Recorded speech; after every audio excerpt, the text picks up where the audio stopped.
What is up, Mets fans? Welcome back to another episode of the Mets'd podcast. Just wrapped up a somewhat long 4-game series out in LA against the Dodgers. It was good. It was bad. It was good. It was bad. There was a roller coaster of emotions.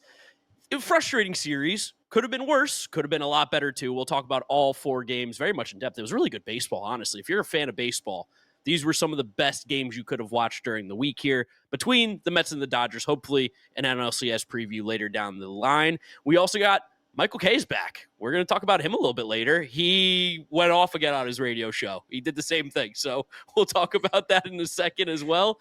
And talk about the upcoming series going to Colorado. Francisco Lindor injury, Mark Vientos injury. There's a lot of things going on here. Let's get going into it. Before we do, make sure you guys are subscribed to the Mets'd podcast over on YouTube. Shout out to all the members over there for $2.99 a month. You can become a member, get early access to every episode before it comes out on YouTube, and you get access to a monthly live stream Q&A every single month.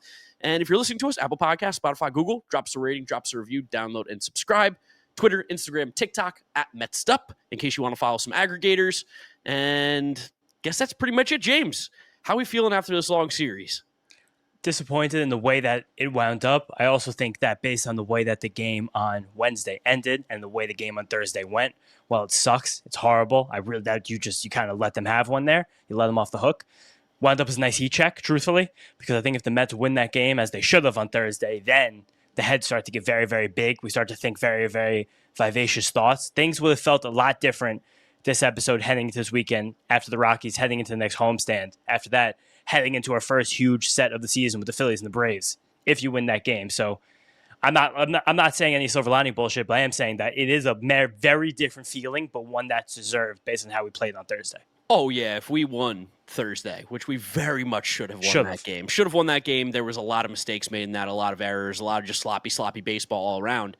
All of a sudden, we're talking on this episode, we're probably a little intolerable if we win 3 out of 4 from the Dodgers and take 6 out of 7 of them in the season series. That would have been incredible stuff for a team that is supposed to be one of the best teams in Major League Baseball. I mean, they are the best team in Major League Baseball. 5 out of 7. Would have been 5 out of 7. Oh, 5 out of 7. My bad. Yeah, not 6 out of 7. But, yeah. Yeah, right. I can't do math. It's been a long day. I was streaming for like 4 hours watching that game, and it was. Oh, I forgot you streamed this game. Streamed this game. The ups and downs of that one really just kicked the shit out of me. A real 8th inning meltdown there, huh? Oh, totally. I went silent for an entire 5 minutes after Starling Marte got picked off at third. I just walked away, walked back. I'm like, so what happened? I mean, this is frustrating though. Let's look back at this game now, because I think that's where we want to start. Get Thursday's game, freshest in everybody's mind, freshest in our own as well. You start out this game blistering hot, and you're like, wow, the way that, because especially the way Wednesday's game ended, the Mets were getting a little cocky. Yes. Beating the Dodgers 6-0, playing the water bottle game, that's all good fun. We love to see this team bonding and having fun and being together. But to do that in the other team's field that knocked you out in the playoffs last year, that's not nothing. But I will tell you this. I was shocked. Keith loved it. I couldn't believe that Keith Hernandez, of all people who I thought would have been maybe a crotchety old man over what was going on, he absolutely loved that the Mets were doing that and just kind of letting loose. It's a long season. I think sometimes us as fans look into that a little bit more maybe than the players themselves even do it. The Dodgers gave up in that game. They took out Freddie Freeman. They brought in a rookie who has nothing really going for him right now. He might be a good pitcher at some point. It's the Dodgers. Nothing against him as a player for his career. But they punted. As soon as they went down 6, they're like, this game's over. The intensity got taken away. And for the Mets to kind of just loosen up, play the bottle flip game, Luis Angel Acuna wearing the helmet like that, it was nice to see them take a break, because there have been times in this season already where we felt that they have been a little bit tense, especially on the road. Totally. I'm saying that was great, but the way it led into Thursday afternoon, that's where, but the beginning of the game, that's where I'm like, okay, holy shit, this team is now putting work on the Los Angeles Dodgers. When you have a 4-0 lead after 3 innings, where you got a home run from Pete Alonso in the first, again, after 2 home runs again on Wednesday, then back-to-back home runs from Nimmo and Marte, who are now suddenly your de facto 1 and 2 hitters in this lineup. And then Brett Baty gets the sacrifice fly that was literally a half an inch deep enough in the outfield to score Pete Alonso from third. You're like, wow, now we're actually cooking with gas. If we can make this move and win another game in blowout fashion over the Dodgers, take 3 or 4 in their house, we started the show. Now things suddenly feel a lot different about where's the hierarchy in the National League. Of course, we blew it at the end of that, and I kind of let those feelings go away. But that's what I'm saying about how the lead into Wednesday led to those instant feelings on Thursday. Yeah, and I mean that game on Thursday too was so up and down. Where Peterson, they had the 4-0 lead. They gave up the 3 runs then pretty instantly after they took that 4-0 lead. But then he was shut down in nails again. I mean, to go 7 innings against the Dodgers, who are one of the best offenses in Major League Baseball, it cannot be understated how incredibly valuable David Peterson is to this team, will continue to be to this team, and hopefully is for the foreseeable future. That little rally too was so annoying because it all starts as they all rallies like this do. Even the one in the 8th inning, which we're going to talk about in a little bit, with a bullshit walk to a terrible hitter. Miguel Rojas, That's what I'm saying. Walk him. Like to walk Miguel Rojas with 1 out ahead of Shohei Ohtani. It's just like you are inviting trouble so readily into your life. And Dave Peterson is an amazing pitcher. I shot David Peterson out in my last YouTube video talking about breakout pitchers this season in baseball in general. And he's taken that step. He's put himself into that echelon. But to still make a mistake like that, where you give Miguel Rojas 4 straight pitches out of the strike zone, some of them close, some of them maybe different umpires sees a different way. But it's just like you can't let Miguel Rojas look at pitches like that and let himself get on base and ahead of Ohtani, Betts, Smith, and even Teoscar Hernandez in this lineup. That was the issue. And even with Shohei, like, it was a poorly hit ground ball that somehow got through. I couldn't believe that one found a way through. Mookie Betts has a good at bat. Will Smith hits a ball hard. He gets Teoscar Hernandez beautifully. Like, there were good moments, but it was just like a lapse in focus for like just 5 to 10 minutes made this game a little bit closer. But then he locked in again. He had maybe 15 bad pitches the entire day, basically. Yeah, his changeup was a little floaty again. It's been a pitch that's not been as consistent for him recently. Same with the curve, but it's just like he had the command of his sinker and his fastball were so good that he was always able to get out of the jams he could. I thought Luis Angel Acuna played an admirable shortstop in Francisco Lindor's absence. I think there were times like he turned a couple nice double plays. There were a couple double plays where I was admirable. there was a couple times where I'm like, that has to be a double play. Like, how did we not turn 2 there on? I don't remember exactly who was running, but it was Teoscar in this 3rd inning. Slow developing double play. Yes, but started with McNeil, went to him. But again, that's why it said admirable, not good. It's very like fair.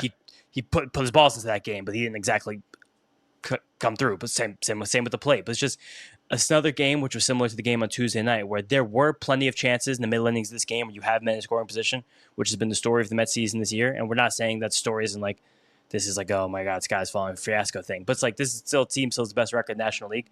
You had a lot of chances to tack on runs and not leave this as a 1-run game. And you did stretch out the lead briefly in the 8th inning with Pete because he's the only guy who has been able to come through in those situations. But the 4th inning, the 5th inning, 7th inning, the 8th inning, like there are guys on base. Not 7th inning. That was the 5th inning and the 4th inning, 6th inning. And just no one got that big hit. No one stretched it out when we had the opportunities to. And we saw this whole series. We've seen this whole season. We've seen going back to the last season. When you give this Dodgers team one tiny little bit of life, they always find a way to take it. Yeah, and to address the elephant in the room, the Beatty play at the plate was horrible. So insanely bad. It was actually shocking how bad that was. And I don't know what the fuck happens with Mets players throwing the ball to home plate, but there's a sheer ineptitude that comes when they have to make a play from the infield throwing it home. He double clutched it. He had Will Smith dead to rights. You have to get rid of that ball immediately. As soon as he made the pump fake, they were fucked because you have to throw that ball home. The way that rundowns work, when a guy like that is running home, you get the ball and you run him back to third base. You're going to get him out. You're professional baseball players. You get a guy in a pickle. Will Smith's not the fleetest of foot. You're going to get him out. You're going to tag him out. You're going to make a great play. The pump fake to then the spike, and then it kicked up. Reed Garrett had the wherewithal to catch it, but then Alvarez was still standing on the plate. It was spectacularly unspectacular. And they made that play 2 nights ago with Ohtani, and they got out of that inning. But this problem, again, with that inning, it started off with a walk to Mookie Betts. And another situation where there were 4 straight pitches out of the strike zone, many of them not even competitive. And then, to make matters worse, the first 2 pitches to Will Smith, also out of the strike zone. So now you have a situation where Will Smith, who's this year statistically been one of the most effective hitters in baseball, you're throwing him a 2-0 pitch. You haven't been around the zone. This team has seen you a lot within the last week. They kind of have a good idea of what's coming next. And you've now built an issue here. I'm not blaming Reed Garrett because he's been a fantastic player. I think it's a lot of actually just him being overworked. But yes, before that situation, like we created a problem, and then that was made much worse by Brett Baty making a terrible throw. And that's the issue. And then also after that, Mike Conforto getting the game-winning hit, the icing on the cake, after he has an abysmal series, after everyone, Gary and Keith, talk about him being so bad the whole series. It's like, now he finally comes through in the clutch. And now look what we've done. Oh, on my stream today, he came up a couple times, I think, in this game before with runners on and just couldn't get the big hit. I'm like, I know he's going to hurt me at some point. Just like, when is it going to be? I know it's going to be at some point. Then we got the hit. I'm like, there it is. Michael Conforto stabbed the knife in my heart and twisted it. It was just... it was really, really frustrating how we ended this game, especially because we got a great offensive game out of Starling Marte outside of the base paths to go 3 for 4 with a double, a home run. He was swinging the bat really well. He's low-key been swinging the bat really well ever since we called him out and said that he hasn't been. He's been looking a little bit more like Starling Marte of old, where he doesn't look like a decrepit old man. It's really, really nice. And then for Pete Alonso to play like he was, to play like he has in LA, he's so locked into the plate. They intentionally walked Soto to get to him. That was another boneheaded decision by Dave Roberts. Like, the Dodgers fucked up too in this one. We just couldn't step on the throats on the defensive side, if that makes sense. No, in this whole series, we let Jack Dreyer just run through us. I can't believe that the Dodgers keep spawning these animals out of their bullpen. Like, does he have good stuff? What's his deal? It's another lefty with a crazy fastball. It's very similar to Vesia, and that's kind of what he's able to have. And he has a curveball that's just good enough to get over against the righties when he has to get them. But the slider's good enough against righties as well. He's a freak. Letting Jose Arena get a few frames around without jumping on him, crazy. That's annoying. But I don't leave though. Like, you hit well enough to win this game. You pitch well enough to win this game. It comes back to the defense, and it does go to show how important a guy like Francisco Lindor is. I'm not saying any of these situations would have been different with him on the field. Beatty's been one of the better defensive players in his team. He didn't make the play at the end of the game, but another weird caveat about Beatty. So now he's 4 for his last 20. The bat's gotten cold again, and this play was egregiously bad when he's been great defensively. Isn't it funny that the second the pressure's off him again, when Mark Vientos goes on the injured list, he's the absolute bona fide everyday player? I know Mauricio got to start the other day too when Vientos was out, but against the lefty, Kershaw. Isn't it funny that again, Brett Beatty has the lapse in focus when now the job is completely his and there's not more fighting for every single breath you have? It's crazy how that works. I guess, even think about it with Vientos coming into this year. The job was his, right? And he had performed. Down. It's like these guys need super, super healthy competition.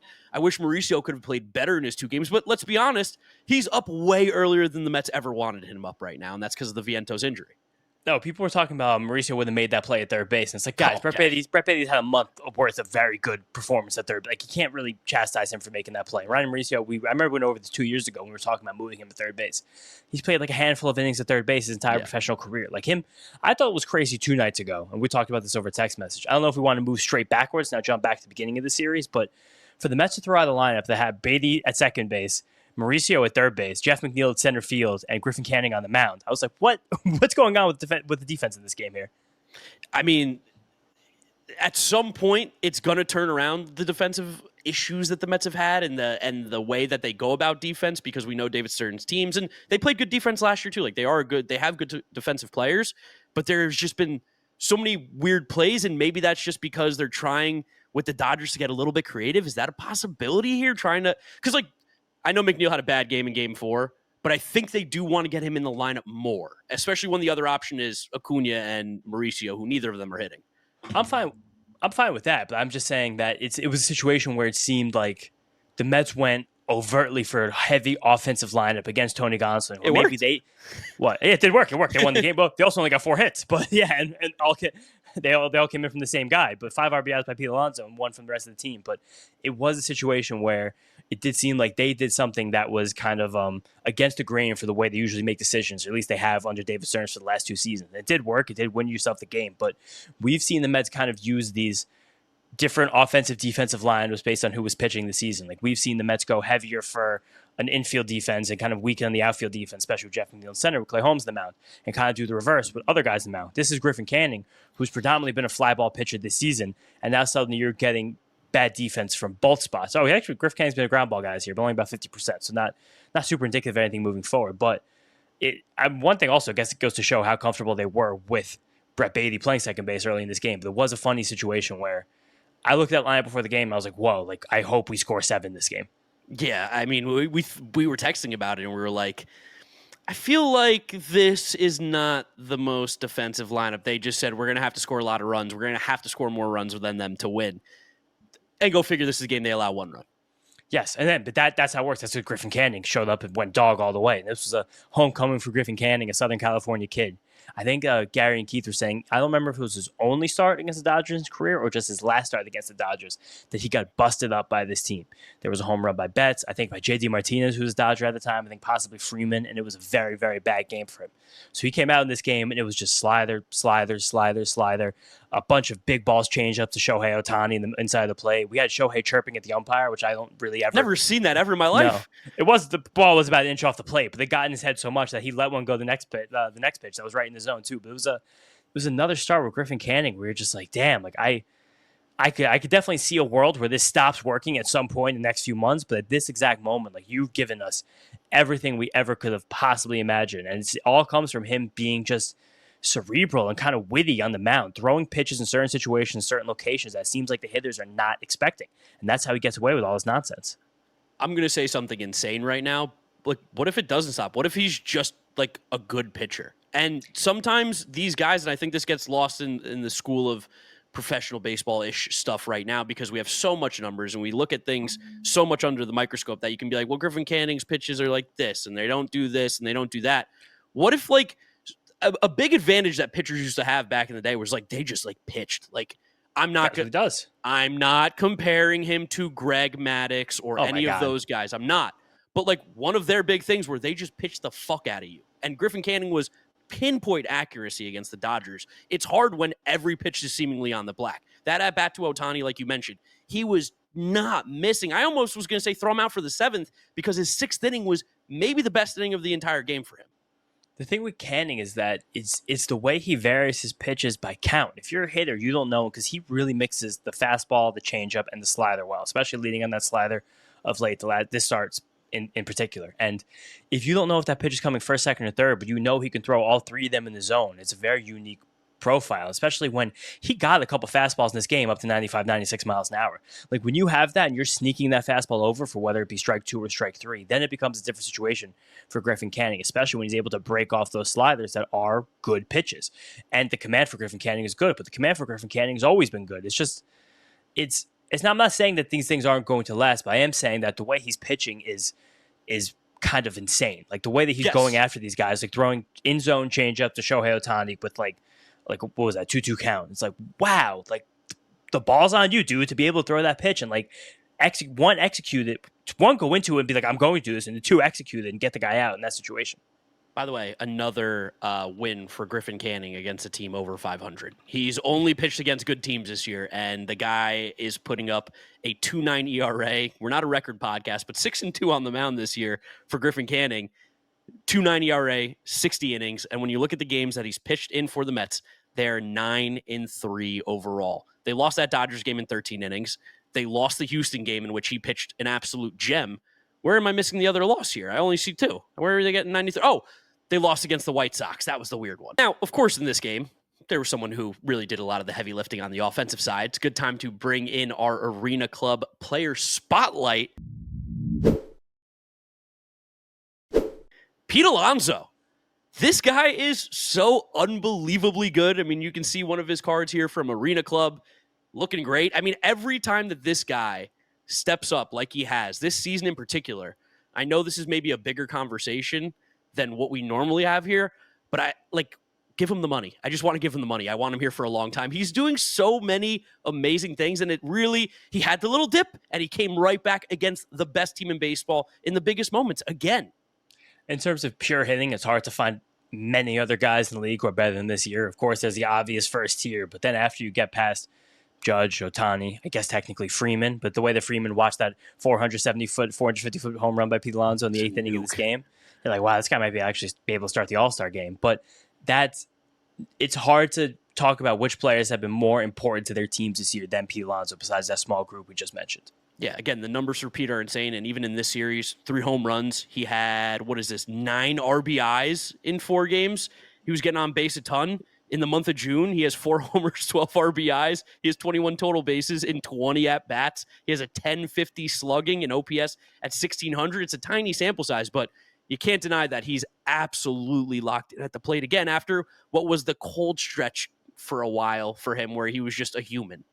No, it's also one of the best moments of this game, this series, this season so far was the freeze frame of Ryan. I think it's Lautis after that ball Oh, literally just touched the bat from Pete Alonso, who just puts his hands on his knees, and Pete's staring at the 450-foot blast that went all the way almost to the Pacific Ocean out there. It's just you feel bad for a rookie in that situation, but he grooved a 93 right down the middle of the Pete, and he did an amazing thing with it. It's very hard to get someone to like stand up and like flex on their couch at 12:30 at night in a West Coast game. But I stood up and I think I let out a growl in my living room after Pete connected with that ball, and that's the way Pete's had his feeling this season. I think that there's really not enough accolades we can throw on him. and he's locked into when he's hitting home runs to right field. We're a pull podcast. We like to see the ball be pulled a lot more because it's a lot easier. You get a lot more power. But when Pete's putting balls to right field 420 feet, you're like, oh, he's seeing everything unbelievably well. This guy is on an absolute warpath right now. I mean, yeah, you've been seeing the Pete Alonso card here on Arena Club. You can grab one of those in a slab pack. We're going to open up a slab pack for ourselves right now. Let's take a look at what we get here from Arena Club. Open up the slab pack and okay, a little Aaron Judge action. Not a Yankees podcast. He's a pretty good ball player. Just a nice pull. It's a good slab. Not for us. We're Pete Alonso fans over here. But hey, right now you can get 20% off your first slab pack or card purchase by going to arenaclub.com/foul and use code FOUL. That's arenaclub.com/foul. Code FOUL for 20% off your first purchase. Back to Juan Soto for a second, because I do think that this was a series where we saw some kind of better, but definitely different emotions, movements out of the Juan Soto.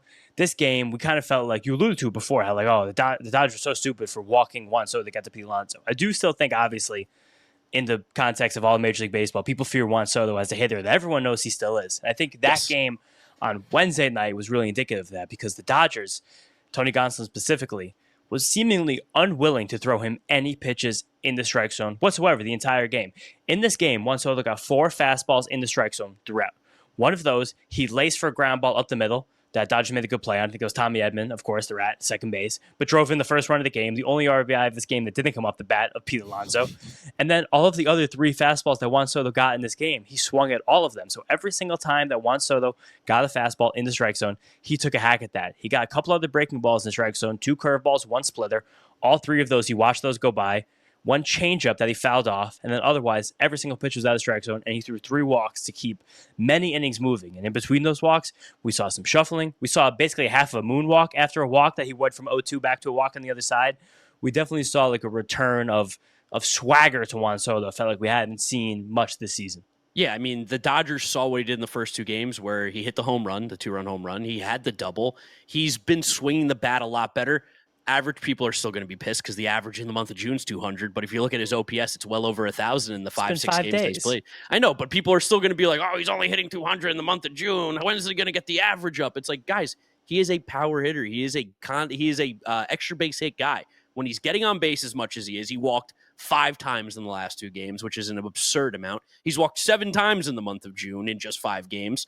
Those are the ways that Juan Soto makes his impact, getting on base, hitting for power. If you're looking for the guy who's going to hit 300, it's not going to happen this year. It might happen at some point in his career, but that's not where his true ultimate value is. If he can do that, even better. But he is playing significantly better baseball, and I think these competitive games against the Dodgers, a little juice, gave him a little bit out of that as well. I think it's also just traveling. I think when these guys have these long flights together, no off days, you're buzzing a little bit. Like, from just regular walks of life, when you have thing after thing to do day after day with like certain people in your lives, like even us, we had our first softball back-to-back days this week. You feel a lot closer to the guys when you hang out with them 2 days in a row. When the Mets have to play a game on Sunday, fly to the West Coast, play the Dodgers on Monday, play 4 games in a row, you're never flying the next day, no breaks in between. Like, there's a little bit more camaraderie about like the shit everyone's kind of down in together. Like, shit isn't just the logistics of it all. So I do think that all this together, and it kind of culminated with that like funny little sequence where Luis Acuna put the catcher's gear on, and then he actually made a play on a Francisco Lindor chopper up the line. That video, I wish he was playing better because that video like made me giddy. I thought that was like one of the like goofiest, funniest little things ever that maybe people who don't watch the Mets would find funny. But I think if you watch the Mets every day and know how Luis Acuna just even moves and just his mannerisms, that shit was so fucking funny. And I'm pretty sure he was wearing a pimple patch the whole time too, which goes to remind us that he's like a 22 or 23-year-old kid, just like a lot of you guys listening right now. Did you pick up Keith when he came into the game for defense? He went back into the dugout, put the catcher's mask on. Keith's like, he's in the game. Like, he's still doing that. I love it. There was a situation where Juan Soto was up there, and he was like one pass being in the hole. Like this was, and like Starling Marte was being like a phony batter, and then Jose Sirius being the phony umpire. Like I like that. Ronnie Mauricio's hanging out there, kind of giggling with the guys too. It was a funny little cohort that it did seem like it's nice, and we kind of learned it last season firsthand. It's really nice to watch your baseball team have fun. A lot of baseball teams don't have fun on a night in, night out basis. We do this for 6 straight months. It's 162 games. Hopefully many more after that. It's a grueling process. Like it's cool to see these guys let loose a little bit and have a good time. Like we can't even get mad when the Mets lose games at times because like there's so many games. Imagine actually playing in those games. What it feels like. You must lose your mind playing 162 games in 181 days or something like that. 6 straight months. 6 straight months. You got to think about this stuff every single day. But overall, this was it's funny. Like this is a game which is it's nice to have, like we say all the time, 3 superstars where if one of them gets hot enough, they can carry you. There was a game a few days ago where it was Francisco Lindor doing it last weekend against the Rockies. Juan Soto did it in that game against Diamondbacks. He's going to do plenty more this season. And this was a game where Pete Alonso said, "Everybody, get on my back. I am carrying you to the promised land." We got a great performance from Griffin Canning. Pete Alonso also said that right after the game. He was like, "Shout out Griff, like great game by him."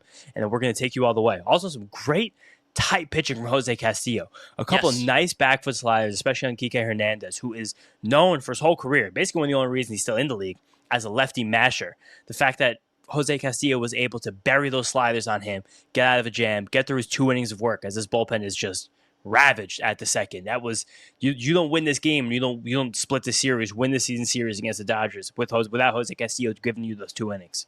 Yeah, is his stuff? How does his stuff grade out? Because like watching him pitch, it's interesting. He's put some more juice on that slider this year. It's got some more bite on it. But I do think that he's someone that Keith was giving a lot of credit. He said to the Mets. I don't remember if he said the scouts. I think he said the pickers. Or he gave like an old school baseball word to kind of cover up with the phrases for talent evaluators. But it's a good sinker slider. And this is kind of the archetype that we've seen David Stearns and the Mets front office with David Stearns seek out over the last few years as people to add to the glob of chaos. And we need a lefty desperately, and he's filled in the job good enough. Yeah, and that was nice, too, coming off of a rough game, too, where the Mets obviously blew the game late. Huáscar Brazoban in the 9th inning loves giving up home runs. He's still the man. For some reason. He's still awesome, but in the 9th inning, he's like, how about a home run? Can I interest you in a home run? That pitch to Max Muncy down the middle was insane. We talked about it a little bit in the previous episode, but, I mean, he threw an absolute meatball to Max Muncy, who will not ever miss that pitch. Totally, but it did piss me off a bit of the I don't know, the way people were talking about this after Monday the game. Morning quarterback? The discourse of it, because a lot of people have talked about the fact that Huáscar Brazoban is one of the most changeup heavy pitchers in baseball. He's one of the highest rates of changeup thrown for any pitcher in the league. And he throws that pitch over and over and over again, no matter if it's in the zone or not. And he's just willing to throw because he's like, if I keep throwing it, you will swing at it. And a guy like Max Muncy, while he's a high ball hitter, Max Muncy's just always been a good hitter. He's going to be susceptible to a pitch at the eyes, at the chin. So I thought in that instance, when you get ahead of him and you didn't have, I don't know, if you execute that pitch and put it in the spot where you want to put it, if you're Huáscar Brazoban, you get Max Muncy to swing 3 inches under it, and you're walking out of it like a genius. Instead, he simply didn't execute. But I wasn't ready to blame the pitch call because I thought in that situation, like it wasn't the worst idea to try and surprise him. Yeah, I didn't love it. I'm a little bit more on the side of not being a fan of that pitch call. Go with your best pitch, get the outs. I hate trying to be sneaky, especially against a good hitter. You can be sneaky against like, I don't know who sucks on the Dodgers. There's not really. You could be sneaky against Miguel Rojas, sure. And you want to fool him every once in a while and make him look like an idiot. But I don't love Brazoban trying to be sneaky, especially when like his fastball sinks. So even if you're throwing that up in the zone, like it's kind of tough to get that where you want it to be anyway. I'm nearly positive that was a 4-seamer. I'm double checking it right now on Baseball Savant. But does his 4-seamer have that real juice like that? It doesn't, but he still throws at 98 miles an hour, and that was one of the 2 4-seamers he threw that inning. So again, I think that's like really, and again, you're not trying to sneak 94 past him. Like Griffin Canning sneaks 93 past guys. Like you have an opportunity to do something crazy. It does have some natural sink on it. It doesn't have that good upward rising action where it's going to play in the strike zone. But that's my point. That pitch has to be at the chin. That's the problem. Yes, of course. He had to miss up. He couldn't miss down. This is classic Mark and James minutia bullshit argument, but this was I think this is much more of an execution issue for Brazoban than like, I can't believe he threw a fastball. I can't believe it was in the zone was the problem. The pitch did nowhere near the strike zone, a 1-2 pitch. But I know this is more Monday morning quarterbacking. Again, this was another game at the end of the day. I wish the Mets would have found ways to tack on more runs, because For sure. between this one and Monday's game, which we're going to kind of wrap all these up together here, you go through these late innings and the bullpen is taxed. This game, you don't have Edwin Diaz available. Reed Garrett went full magician mode again in the 8th inning, and you're just So like, good. we could find a way for one more run, and we had so many opportunities. We had still guys on in the 5th. I believe it was the 6th. I think it was the 8th again, where you have guys scoring position. Again, when Clayton Kershaw was in the game, we hit like 25 balls. We smoked him. Like it's funny to watch this version of Clayton Kershaw after watching him my entire life, and like every single time he pitched, being like, "Wow, this guy's the best." Like he was one of the reasons I loved baseball when I was a teenager. But now it's just like he's up there throwing meatballs.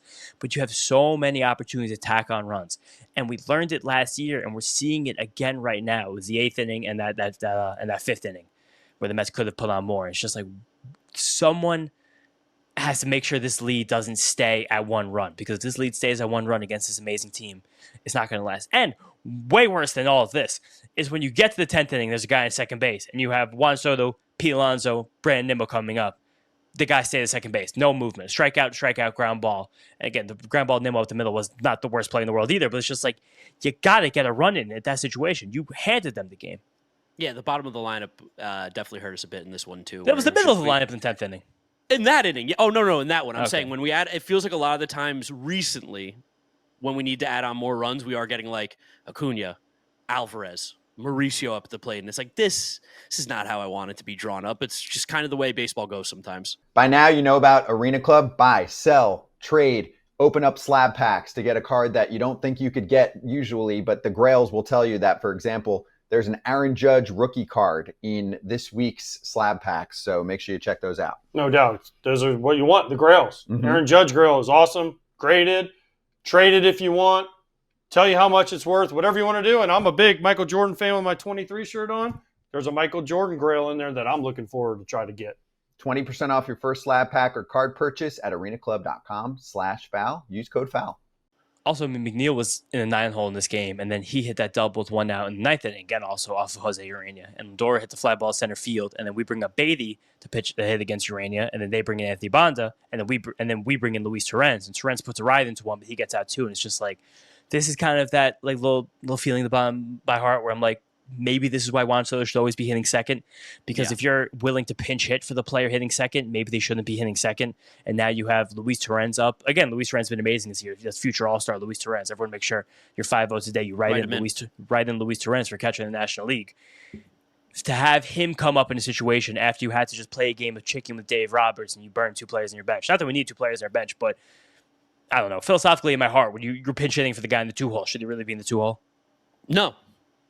That's it. That's as simple as it is. And Juan Soto's hit better in the 3-hole. I understand that. Pete Alonso's been the best hitter on earth in the 4-hole. So maybe this is a mental thing that we can never understand about these guys because we're not in the clubhouse with them. But when that situation like that comes up late in the game, which is the whole reason that we always advocate for stacking your best hitters top of the lineup, that was the exact moment where you have a combination of Jose Urania and Anthony Banda, and you need one more run to put the game away, and you can't get it with a man on second and 1 out. Yeah, it was a bit frustrating. The losses in this one were frustrating. The wins were great. I mean, game 1.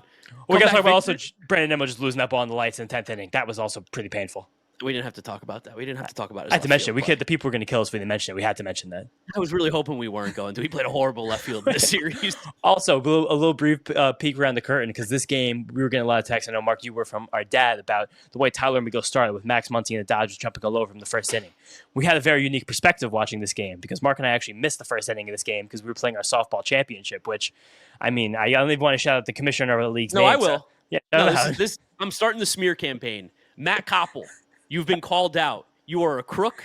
You are a criminal. Why? And I will not stand for it anymore. Tell them why. First off, the dues for this league are out of control. They're insane. I've played in other softball leagues in New York City, $45-$50 a person for 7-8 games. This league has like 6 teams in it. Pay like $170 a person to play like 7 games in a season. Too much. Unbelievable. But where Matt Koppel must be stopped. It must be taken down. And I'm concocting a plan to try and create a Brooklyn softball league. Simply spite league. It's a spite league. Spite league. Perfect. Our games have always been 8 and 9 o'clock. For some reason, this season, late in the season, they've been moved to 8:15, 9:15 games. Yes. The problem with that is that the lights on the field, because of an ordinance from the city, automatically turn off. What was it, 10 o'clock? At 10:15. At 10:15, the lights automatically turn off. And what do you know? The umpire was 15 minutes late to the game. So the first game started at 8:30, which then pushed our game back into, because it's a playoff game, you get to finish it out. So our game didn't start till like 9:35, almost 9:40. We're playing a great softball game, 8-8. Shout out the basic pitches, great team out in the Brooklyn League out in Sternberg. 8-8, top 5. Boom, the lights hit, game over. We don't know what's going on. And the commissioner is sitting quietly counting his money, just laughing in our face, not responding to emails. Shout out to Captain Sam. I hope you get to the bottom of this. We will take Matt Koppel down. It was a surreal moment with a slow pitch softball pitch in midair when all the lights in the field shut out. We were all just looking around like, we cannot believe this happened. Like we had music, the Wags were in attendance, we had the cooler full of beer. Everyone was very excited for what was an amazing softball game. And also, funny caveat on the softball game, just a little messed up piece of knowledge right here. I was standing on second base with 2 outs. Mark hits a line drive up the middle, nails me, meaty part of the thigh. I got a fat bruise on my leg since that happened. Drilled him. I digress. This game, we got a unique perspective because we missed that first inning. So what we saw towards the end of this game, the last 5 innings of Tyler McGill's start looked like one of the best pitchers on planet Earth. An unhittable slider he was putting anywhere he wanted. Fastballs that had life in the strike zone that Dodgers hitters couldn't catch up with. It was almost shocking to understand what happened that first inning based on the version of Tyler McGill we saw after that. It's like you find out we weren't at the party, and he's like, I'm going to come in sweatpants. And then we showed up, and he went upstairs and put all his makeup on. He's like, I'm ready to go. Who's here? He threw 33 sliders in this game. The Dodgers didn't connect with one of them, despite swinging 13 times. 2 foul balls, but I'm not counting those, so they go into the field of play. But it's just every single time we think we're out, he pulls us back in. And there's going to be a decision made in the next 10-ish days when Frankie Montas is activated. I'm sure Tyler McGill is going to be the guy who loses his spot because he's the one who's pitched the least consistently out of all these guys. Maybe we do a longer stead of a 6-man rotation with a series against the Phillies Braves with no off day. But it's just so frustrating to watch the highs and lows of this guy start after start and have to understand, not understand why he can't put it all together for 6 straight innings. No, absolutely not. Again, not his fault why we lost this game. Just got to play better. Game 1, Paul Blackburn season debut. Again, we thought he was getting thrown out to the slaughter. And Paul Blackburn did great. I mean, awesome. He did great for him. He did great for the performance of the game, too. Kept us in the thing. You talked about sustainability with Griffin Canning. I don't know how sustainable this one's going to be, but it worked. And Paul Blackburn did go to the media after the game saying, like, I understand, like, my role is going to change. I'm expecting to pitch out of the bullpen. I do. And he was also, I love the fact that after Paul Blackburn got through his 5 scoreless innings against the Dodgers in his first appearance in 9 months after a spinal fluid leak and other various injuries, that he was lobbying with Carlos Mendoza, like, no, leave me in the game. I want this game. Mendoza's like, hey, man, you got 77 pitches. I think we're okay here. And it was a very different Paul Blackburn. I would advise everybody, I'd urge everybody to go check out, we've shouted him out in the past, Isaac Rothman, Mets pitching savant. Check out his Substack post about what Paul Blackburn did, how he altered the movement and the mix of his pitches in this game. But it was cutters and changeups and curveballs. No four-seam fastballs from Paul Blackburn. The Mets have identified that was a pitch that is not effective for him and will not be effective for moving forward. Also a lineup for the Dodgers that had, I think, 8 left-handed batters, maybe 7 left-handed batters, if I remember correctly. And he went away from his slider, went away from his sinker. And again, it was just cutters and cutters and cutters and cutters. 7 left-handed batters. They sat Will Smith in this one. They were like, Dalton rushing. I mean, you got to give him a couple games a week. He's up here with the team. But it was amazing to see him be able to use that cutter and the curveball, but on a slightly lesser scale, when he was both ahead in the counts and behind in the counts, trust that pitch at different locations. Like it was amazing to see him. Also, the confidence to throw a cutter like that high. Paul Blackburn is throwing this cutter 90 miles an hour when he really rears back and gets it. To not fear this Dodgers lineup with those cutters at the top of the strike zone. It was there's been this word of this podcast. It was a big balls start from Paul Blackburn. And I do think that he's gotten another guy a lot of the flack from Mets people and the interwebs. I think that there's another situation where just let the guy go out there and pitch. I don't know what's going to happen for Paul Blackburn. Maybe he winds up being like an Adrian Hauser. Maybe he might be cut within a month when we get a lot of guys back. But this was a valiant effort from him, and one that if this season comes down to a game or 2 by the end, I'll remember the Monday that Paul Blackburn shut out the Dodgers over 5 innings. And we beat a team in softball that day, too, that we absolutely despise. Yes. Yeah. Big win for us. I'm not going to give the Fleas and the Moths the satisfaction of promoting them on this podcast because we really don't like playing those guys. But also Francisco Lindor, great game. Have to talk about now, too, as we got later in the series. Francisco Lindor has fractured his pinky toe. He missed the game on Thursday. He said that it's a pain management issue. He expects to be day-to-day. Do you think he plays in Colorado? Do you want him to play in Colorado? If it was me and I tweeted this out, and some people are like, "Oh, look at the Monday morning quarterback here," I just think it's a great time to take 2 weeks off here for Francisco Lindor. Well, You have this. I don't know about it by Alston, but 10 days. You have the series against the Rockies. You have a series against Nationals. You have a series against the Rays. After that, you have 10 straight games and 10 straight days against the Phillies and the Braves. It's just, if there was ever a time to take a 10-day minimum stint on the injured list to let your broken toe heal, and you also at this time, because of Mark Viento's injury, you have 2 capable middle infielders on the roster, and Luis Angel Acuna and Ryan Mauricio. So you can mix and match. You can play a little bit. I loved how committed Francisco Lindor is to the 162. There are not enough guys in baseball or even sports at this point who are committed to playing. him and Pete. Pete has the longest active streak in Mets history. We learned last week at the ballpark, which is kind of incredible. But it's amazing. Also, why when we walk into Los Angeles, people fracture their digits? Why does this keep happening? Everything. Year after year. I don't understand. It's not even an us thing. Aaron Judge got that massive injury too Toe, in LA. yeah. Like Also big a toe. things happen for people in LA. It's And just, like, specifically Lindor. Remember he jammed his finger? the finger, yes, I know. Yeah. That busted up the whole hot streak in the first half of that season. But again, whatever Francisco Lindor does, I believe him and I trust him. And the guy's a warrior, and he's like, it's a pain management thing. He's like, today it really hurts. I'm not going to play. Tomorrow I might not, so I might play. And again, I respect him wholeheartedly for that. But if there was ever a time to just take 10 days, this was it. Also, great or way 3 days. or 3 days. But again, even if you have to go in the IL and get the guy up, I don't even know who we'd get up. I don't even know if there's a real actual option. Maybe that's why he's like, I can't go in the IL because we don't even have a guy to bring up right now. But it's a good situation. He also, the home run got the pub in that game on Monday early. The double he hit to stretch the lead from 1-2 in the 10th inning off of Tanner Scott did wind up being the big play because as often happens in extra innings with the new rules, the Dodgers did storm back for a run against Jose Castillo, and Jose Budo did come in and close the door. But that was a huge play, and the reason we won that game was Francisco Lindor hitting that double. Yeah, no, Lindor, absolute beast. Hopefully he gets healthy soon. Overall, up and down series against the Dodgers. A fun one. Fun one. Good baseball. Really Yeah. good baseball. Midnight And Mets. a series that we could have really had, which would have been nice. But it's early in the season. Keep working on it. Good baseball team. It's not like you did this against the White Sox or the Rockies. I'd be pulling my hair out then. Yeah, and the worst case scenario, we came into the series telling you guys that we had to split to win the season series. We split. We won the season series. If there's a situation where we get to the end of the season, and it's possible because we're 1 game apart right now, that we have a tie record with the Dodgers, we're playing. If it comes to the fact that we have to play them in the postseason again, we now have the home field advantage. And that's a great thing to Unless we're have the wild as you move card. through. Unless we're the wild card, yes. But then the Dodgers will have to have a worse record than the Phillies. So I guess that's possible as well. But just, it's a teeny little thing. I think the Dodgers are going to steamroll through the rest of this regular season again. Yeah. Obviously, I actually don't think we're going to be in a situation where we're tied with them at the end of the regular season. But just in case, we now have that, which is cool. And worst case scenario, we have a little bit of that mentals back. These guys just got in the field with this Dodgers team for 7 games in 2 weeks, and they won 4 of them. That, to me, if you can beat the Dodgers 4 out of 7 games, I like how that feels and sounds. That feels like it could be an NLCS series win right there. If it came to it, it would you have a little bit more confidence in your back. I don't know if these players think like that in the regular season, but I do think that I think there's some mentals that come into walking to the ballpark that your season ended last year with the team that killed you, stabbed you in the heart. And I do think it does feel better than worse to be able to beat them in the next situation you play them in. Yes, especially if Yoshinobu Yamamoto doesn't pitch in that 7-game series. Yes, that would be a huge, instead of pitching twice, that'd be a huge benefit for us. But are we going to do a quick media marvel now? I'm going to say we limit it to 120 seconds. That's fair, 120 seconds. That's easy. But, so, it happened again, guys. We put out a very innocuous tweet on the end of Wednesday's game because the bottle flip was hilarious. We said, wow, look at Juan Soto having fun with the little laughing emoji.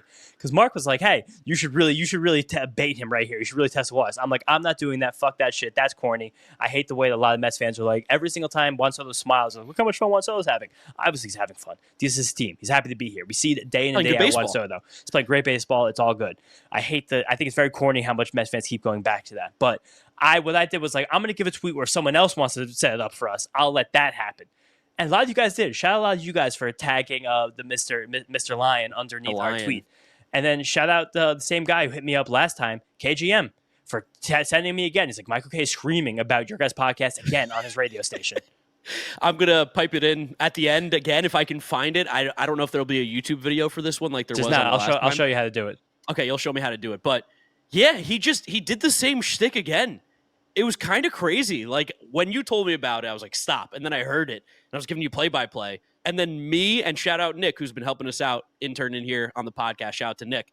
We were watching you live react to it, and your jaw was dropping. Like, he did it again. He kept calling himself a lion us fleas, nitwits, idiots, morons. Like, are we bullying him? Are we being mean?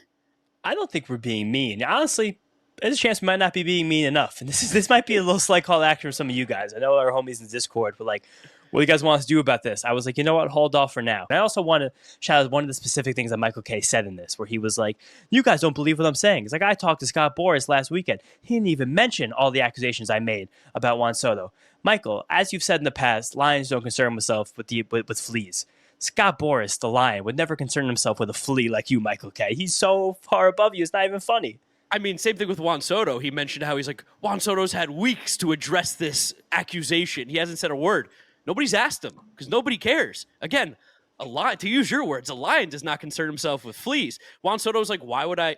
Was he going to raise his hand and be like, excuse me, media, I have to bring to your attention a false rumor by a hack reporter named Michael K, who works for the team that I used to play for, the New York Yankees. It's false. What the? Have you ever seen a player do that? I think like Piazza was the only guy I ever remember having a press conference to address a rumor, and otherwise, nobody else. That was a significantly more serious rumor for someone who, I'm pretty sure, I think had a wife at the time. But yeah, I just, again, if Michael K needs to fill some time this summer for his podcast that has no video element, like, we're happy to get a radio war with him. Anytime that Michael K wants, we're here to go, and there's not going to be any stopping. That was a good 2 minutes. I think we might have gotten over, but that was like a good 150 seconds. I think I'll run the timer. That's perfect. But all right, now going back, preview another series against the Rockies, guys. We're here to go. Ready to end this road trip. Ready to come back east and have a couple weeks here. After this series, we're going to be playing Kansas City. Is the Central Time Zone, right? Damn, we almost be in the Eastern Time Zone for the rest of the first half. But Kansas City is the furthest west we are traveling to the rest of the first half after the series with the Rockies. And we just played the Rockies, guys. You saw everything that happened with the Rockies. Well, they're heading to the series hot. They just swept the Marlins. But you know what's the best thing that can happen for the Rockies is to go from a beach to the mountain. Like, that's the worst thing. That's got to be the worst travel ever, is to go from Miami to Colorado. The Rockies are going from sea level or slightly under to the highest altitude you can get in the Major League Baseball season. But as far as matchups of the series go, also some wonky start times. You guys get ready for this. Friday night, 8:40 p.m. start time. Kodai Senga versus Antonio Senzatella. Saturday, 9:40 p.m. That'll be a fun night, I think, for us, Mark, to find a place, settle down, and watch this game on a Saturday night. What day is that? 9:40. Saturday, 9:40. Clay Holmes versus Carson Palmquist. And then Sunday, 3:10, Tyler McGill versus German Marquez. That's it. I don't know. What else to say? I'm going to say one thing. You mentioned him in the last episode when we played them. Hunter Goodman's been playing really good baseball. He is probably going to be the Rockies' representative on the All-Star team. And he would deserve to be so if it's him. I wanted to check if Ezekiel Tovar played in the Rockies' last game on Wednesday, because he left their game on Monday with some side irritation that they're fearing an oblique, and he actually wound up missing all 3 of their games against the Marlins. So that could be bad news. That could be bad news for us, because that means more Orlando Arcia. So I don't really want to see him. More Tyler Freeman, of course, as well. His guy's OPS up to 730, just to rub it in your own face, Mark. But we just saw this team. I mean, you guys saw the fact that the good relievers, Victor Vodnik and Seth Halverson, throw 100 miles an hour, but they're also susceptible. We just saw Palmquist. We saw Senzatella. We've seen German Marquez in the past. Luckily, this is not the 2021 German Marquez that was throwing gems against us. I just think that there's some important baseball coming up for the Mets after the next week. We have a great homestand coming up where I'm urging everyone to be to the field, and Mark and I are going to be there for a couple of games. We got Pride Night Friday, June 13th. That's going to be a funny one. Friday the 13th, Pride Night? Yeah, that's the game that's ready to go. But after this Rocky, I don't want to look ahead. I'm just telling you guys.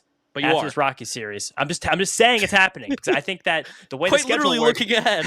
The way the schedule works, you have to be aware of when these games are happening. After the next 9 games, Rockies, Nationals, Rays, Braves, Phillies, Braves.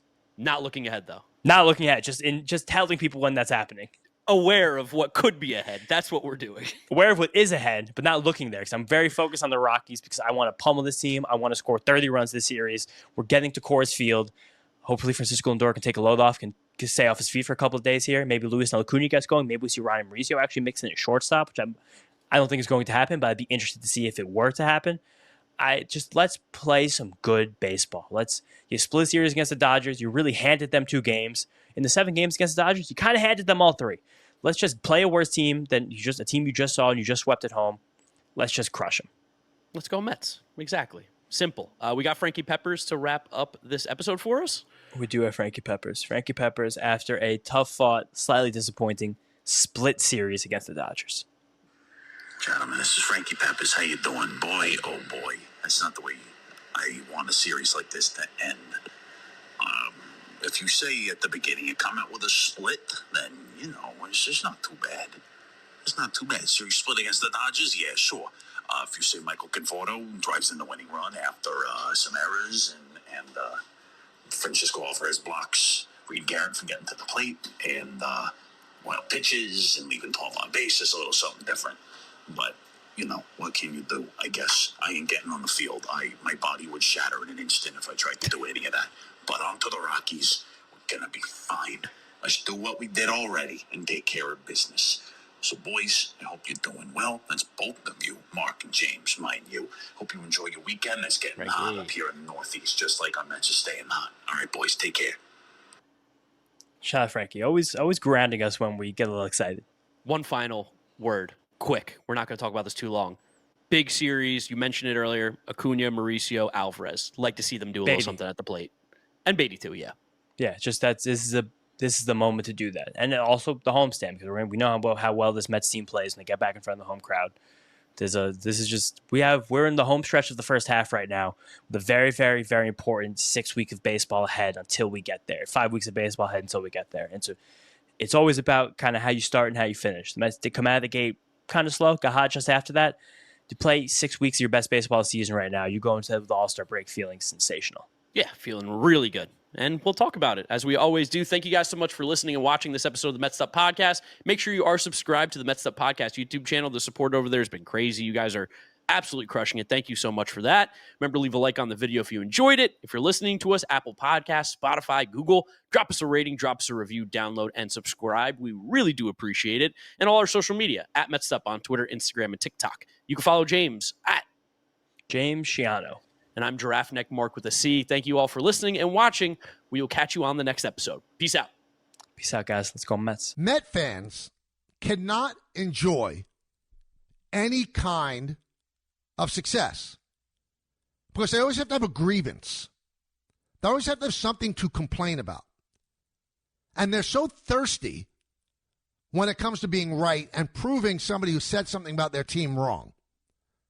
So then they misappropriate what people do say to fit their silly little childish narrative. Now, this is not everybody, but it's certainly a vocal minority that's on social media. So when the Mets played the Yankees at Yankee Stadium, I reported that people on the Mets, not Michael Kay, people on the Mets were remarking about how glum and unhappy Juan Soto looked. I also reported that Juan Soto, at the beginning of the whole free agent process, wanted to sign with the Yankees. And the thing that pushed him over to the Mets was his mom loved the Mets and told him this is where you should sign. So Met fans just don't want to believe that because they think that I'm defending the Yankees, which I'm not. I'm just telling you what the fact is. And my answer to all of them would be, if I was so wrong about what I said, Juan Soto has spoken to the media at least 100 times since then. And not once has he said, that's not true. Not once. That's not true. I never said that. My mother had nothing to do with it. Not once. I was in Anaheim to do the Yankee series. I ran into Scott Boras twice. I have a good relationship with Scott Boras. Not once did Scott Boras say, hey, that thing that you said, that's not true. Not once. Didn't bring it up. So, yesterday, SNY, which had the Mets-Dodger game, they showed the Met dugout during the game where Juan Soto played the bottle flip game, which my kids do, and a lot of players do that. And he did it once, and it landed perfectly because he's Juan Soto. He's great at what he does. He's a great athlete. And he was laughing and joking, and he skipped down the dugout. And the little gnats that, for some reason, I live rent-free in their mind. Oh, Michael, he doesn't look happy at all. Oh, you were so right. They're taking one clip of a guy playing the bottle flip game, and they're saying that, oh, look, you were wrong. Listen, when the Yankees hosted the Mets, he was not a happy dude. At no time did I say that he was going to be unhappy for the rest of his life.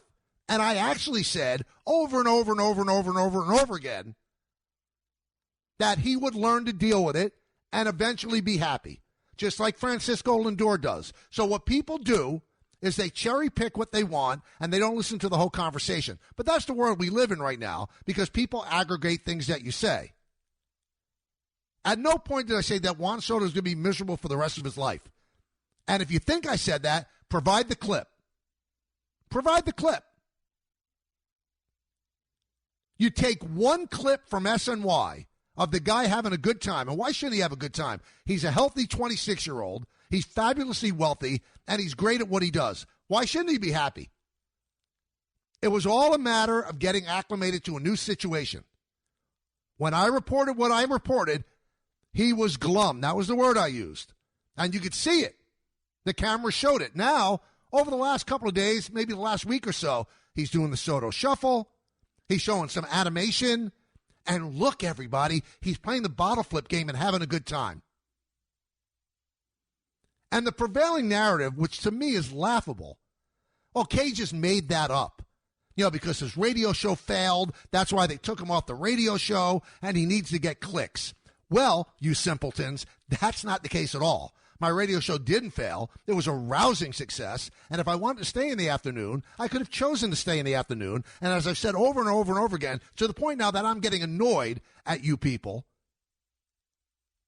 if I wanted to stay, I would have. And I didn't stay because I wanted to have a little bit more of a life at the age of 64 where I could spend time with my wife and kids more. And if my radio show failed, what kind of idiots would the people at ESPN and Good Karma be if they said, well, you know what, you failed an afternoon drive. Let's give you another show that you could do by yourself. I wonder if the people that say stuff like this are embarrassed by their stupidity. Can they look in the mirror with their tongue hanging out, breathing up against the window at their visage, and be proud of themselves? Or do they realize that they are lying punks that are just saying stuff in order to fit their narrative? That Juan Soto really, really, really has been happy all year, and Kay was wrong. Kay's not wrong. Kay's afternoon show didn't fail. How about that? A failure of 22 years. Oh, he didn't have ratings. We don't even have ratings at this station. We don't pay for them. So again, moronic, dumb, ill-informed. But if that makes you happy, if somehow I keep living rent-free in your head where your whole purpose in life is to prove that somehow I was wrong, keep trying, baby, because my question and answer to you is, how's it working out? You think that I need to make up something and ruin a 39, 40-year career? Make up something for what? What would clicks do for me? You bunch of ill-informed nitwits. Please, get over me. I'm not worth your trouble. I'm the other team's announcer. Stop. And if you don't like me, don't listen to the show, and don't, under any circumstances, take anything that I say seriously. Take it with a grain of salt. It's somebody that you don't respect. So don't let me live rent-free in your head, because you know why? It's an embarrassment to you and your tiny little brain. Oh, look, he's having fun. He's playing the bottle flip game. You know how silly you look? You know how much of a simpleton you look? That's your trump card? That's what you pulled out of the deck. Go, there, I'm right. Goodness gracious, you people have to stop, and you have to get a life. Why are you concentrating on me? Root for your team. Have yourself a blast. You know what? They have the best record in the National League. You should be celebrating that. Not trying to one-up Michael Kay. You know how small and insignificant you make yourself out to be? Losers. Every single one of you. And you know who I'm talking about. I'm not going to give you credit and have people go to your ex follow, because that's what you want. As I said before, I don't let fleas go on the back of lions. And you're all fleas. Oh, look, Look, everybody. Look, he's playing the bottle flip game and he's laughing. Kay was wrong. What a bunch of clowns. Nitwit clowns.